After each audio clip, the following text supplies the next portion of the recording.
A quake with a magnitude of 1.1 has hit Southern California, adding to the state of emergency in California. The governor is asking the White House for help. In the studio, and it's been going on for a while now, everyone. This evening, people in Southern California are keeping an eye on Imperial County. There is a green line that goes from the Salton Sea in the south to the north, going through coastal and inland California for 800 miles. This is the San Andreas earthquake. People know that the fault can split California in half and cause terrible earthquakes that keep the U.S. government and people in California on edge. New information points to an event getting worse. When is the San Andreas going to break? Is California going to sink? Scientists need to find answers quickly before the big event. Let's talk about the scary signs that the San Andreas fault is about to break, as well as what that means for California and the rest of the world.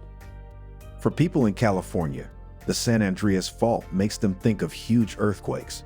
It's a huge crack in the west of North America, stretching from the northern Gulf of California to San Francisco. This line goes east to west for more than 800 miles. This line is very dangerous because the ground below it is always moving, which causes earthquakes. The 1906 earthquake is still a big deal for Americans. One of the bigger secondary faults in the San Andreas emerged in the Los Angeles area 5 years after a small earthquake there in 1989.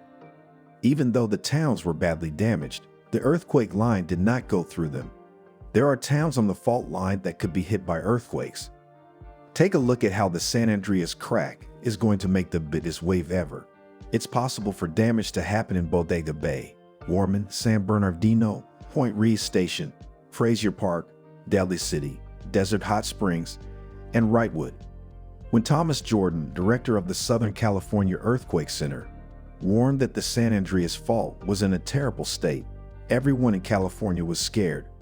Thomas says the fault line is very important and could lead to a very big earthquake. Californians are even more scared after reading this new warning. Thomas said the fault line in Southern California looks like it is locked, loaded, and ready to go. It happened 185 miles away between Monterey County and the San Gabriel Mountains near Los Angeles in 1857. The earthquake had a magnitude of 7.9. For too long, there has been too much silence in San Andreas. Everyone is on high alert because of what was said at the National Seismic Conference in Long Beach not long ago. They want to know when and how bad the next earthquake will be. People in California have good reason to be worried about the San Andreas fault. At this important continental border, the Pacific Plate slowly moves northwest toward the North American Plate. Plates should move 16 feet less every 100 years because of this action, but stress has been building up for almost 100 years. Thomas Jordan, who runs the Southern California Earthquake Center, has said that the line looks very bad and that a big earthquake could happen soon. There are other parts of the San Andreas fault that are also due for an earthquake. The southeast part of San Bernardino County in the Cajon Pass hasn't moved since an earthquake in 1812. Southeast toward the Salton Sea was calm from 1680 to 1690. Geologists discovered that the Pacific Plate is moving northwest of the North American Plate, which makes things even worse. Jordan says that California should get ready for an earthquake with a rating of 8.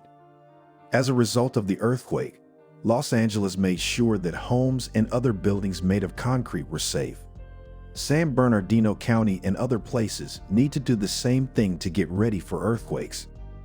Mayor Eric Garcetti of Los Angeles has been working hard to get the city ready for the worst possible earthquake. The head of the Southern California Earthquake Center, Thomas Jordan, praised his work to make apartment and concrete buildings safer in case of an earthquake. "Wow, these changes are politically tough," Jordan said when he heard about the planned success. California is still not ready, despite these attempts.